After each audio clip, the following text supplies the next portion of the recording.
My passion for change, my passion for finances, my passion for getting people that freedom that they truly need to be able to live an abundant and a prosperous life that we're promised, right?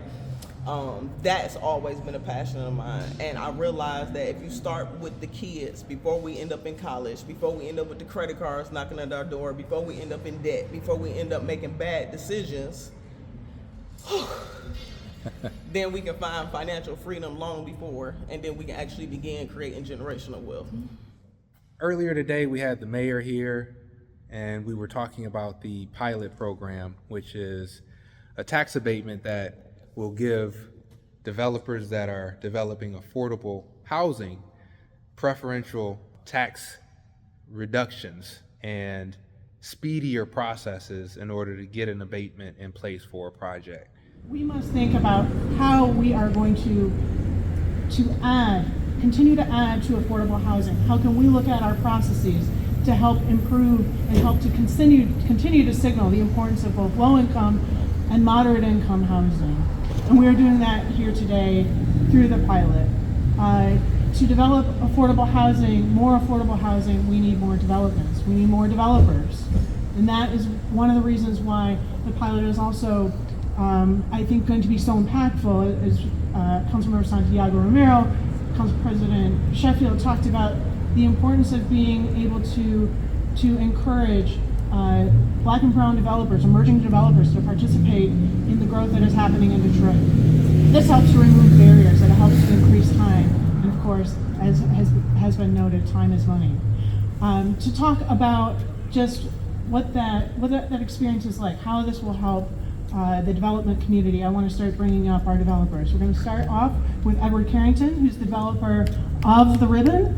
We hope to be here in just a short while to celebrate the opening, but Edward, if you would come up and talk about the Ribbon. Once the PA 210 basically runs out in 10 years, the taxes could more than double on a per unit basis with regard to the apartment units up top. We developers call this the abatement cliff, which puts projects like mine in a tough financial position. And because this development is deed restricted for affordability, raising rents to cover the higher taxes is not an option. This is why developers like me, who prioritize impact over profit by focusing on adding affordable units to our city, must have more options in place for our projects to make long-term financial sense. This is why the proposed pilot expansion is a game changer for affordable housing developers such as myself. The pilot program ties the property's tax liability to its rental revenue, not its inflated market rate, making it much easier for affordable housing projects like the Ribbon to remain financially viable. For example, instead of paying property taxes based on inflated real estate values, developers would pay a service charge based on a percentage of their rental income. And this predictable and manageable tax structure ensures that projects like this can continue to serve low and moderate income families. And that was pretty major for the mayor's office to ask me to be a part of that press conference. Not to mention, there are other developers in the city, specifically Rod Hardiman, that is actively working on these types of initiatives and that have been working on these initiatives for over a year. And so, I was able to come in at the tail end of it and highlight my project and how the pilot initiative would really help developers such as myself, specifically on sites such as the one I'm redeveloping called the Ribbon. This project is deed restricted, and so I am not able to increase the rents past 80% AMI for the life of the project. And so having the right tax abatements in place really, really matter when it comes to being an impact developer such as myself. So, that was pretty cool to be a part of. But I just had a group of people leave. After that, we had an open house with Motor City Match. And Motor City Match is basically an organization and or an initiative with the city of Detroit that works with small businesses to give them different forms of assistance, whether it be design assistance, whether it be financial assistance, by matching the small business's contribution into their business up to $50,000. And they had a few awardees that are looking for spaces throughout the city of Detroit. And today was my day for the open house, where we had a handful of folks stop in, look around, talk to me about the space, and me in turn give them details about the pricing and the layout and things of that nature. But one of the things that keeps me up at night is finding the right commercial tenant for this space. We do already have a movement studio for part of the space, but one of the things that I promised the community was a food service. And so I am working really, really aggressively to hopefully identify the right food service tenant for the remaining space that we have basically behind me. And the remaining space is actually pretty dope. We got 3 garage doors. We got a full patio that they're gonna have access to. Got about 2,700 square feet in total. I'm grinding and I'm trying hard to find that right tenant. So more to come on that. But check out Motor City Match if you're a Detroit small business looking to expand, and check out my site if you are a food service looking for a home. So I'm Sophia M. Barnett. I'm the Executive Director and founder of the Making a Child Change Foundation, also known as the MAC Foundation, where we're building the bridge from poverty to prosperity.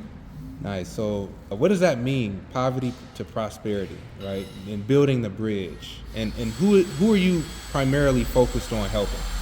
Okay, so our primary target are teens ages 14 to 18 in low-income areas and underserved communities around the city of Detroit starting off, right? Building the bridge from poverty to prosperity is taking you from where you are, which is at the low point, and we're building the bridge upward. The bridge being our organization where we teach our teens 3 different ways. We educate them in financial literacy, we give them job employments, giving them the skills that they need to be able to make sound, savvy decisions, and then we also teach entrepreneurial skills. So we're threefold, giving them an opportunity from the time they get in the 9th grade to graduation to have a clear understanding of what their life path is going to be. Nice. Give me a success story. Success story. So I actually started off in my home first. They say train up a child. I trained up my children. I took everything that I've learned doing accounting work and I applied it to my children's life. Currently, my son had a 750 credit score, owned his own business. My oldest daughter, she started 5 businesses. I say, hey, you can start as many as you want to maintain. And then my baby girl is actually taking the collegiate route.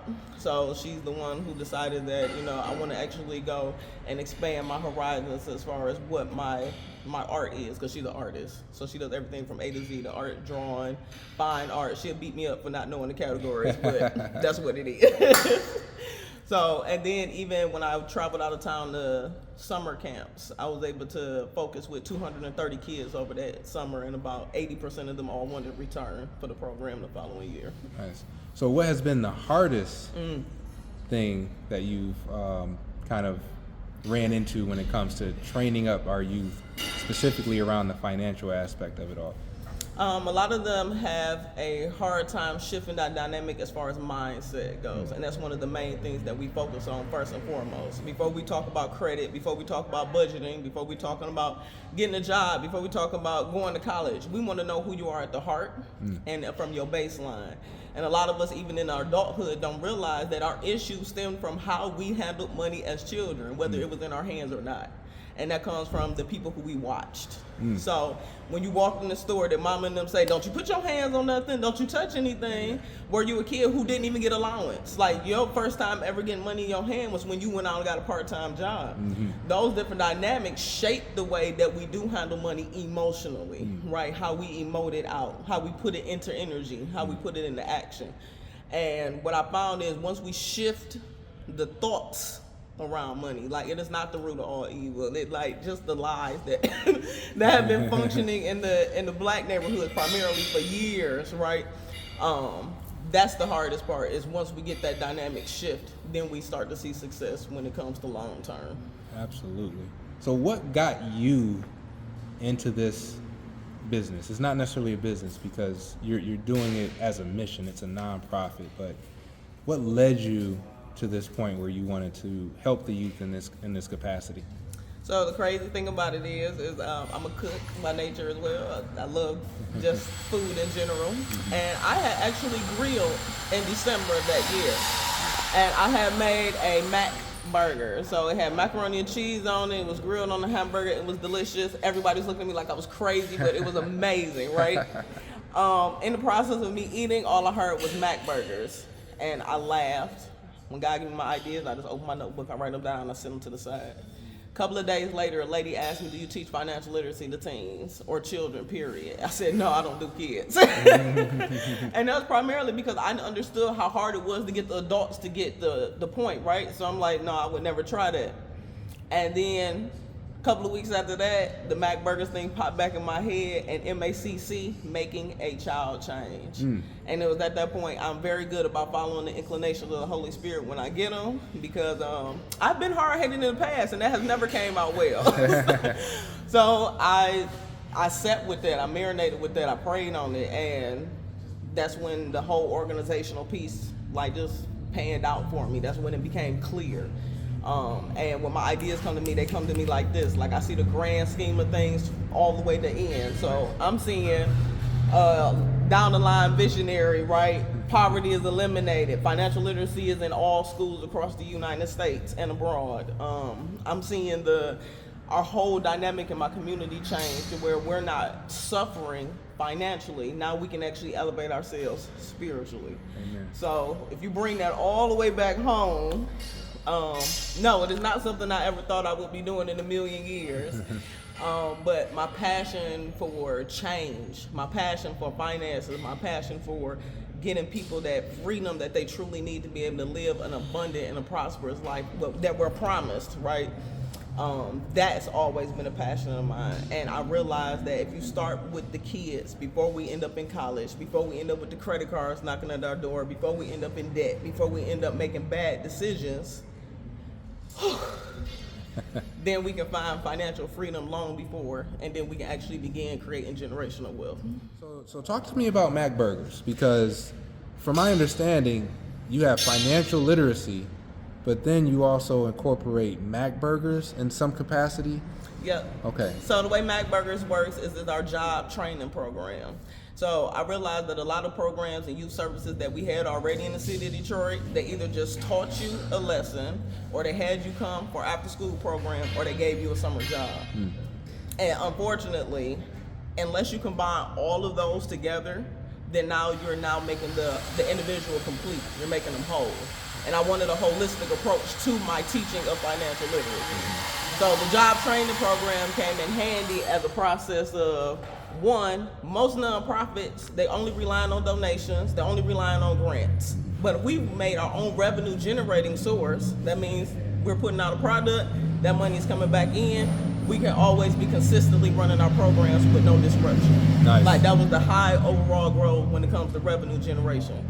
And also with our financial literacy curriculum as well as a means to bring in extra income. But with the Mac Burger program, we're teaching them job skills, we're teaching them management skills, hospitality, and then also giving them opportunity to have living wages starting off at $15 an hour. Wow. And in that process, they now learn how to save physically, money for my savings, money for my giving, money for my own business plans if I have it, money if I want to put in college, and I also feed that money back to my household to help out. Major. So where can we find you and more information about your organizations? Yes, you can find me at Making a Child Change, FDN, that's Foundation for short, .org. That's our website. Mac Foundation all over the internet, whether that's LinkedIn, Instagram, Facebook,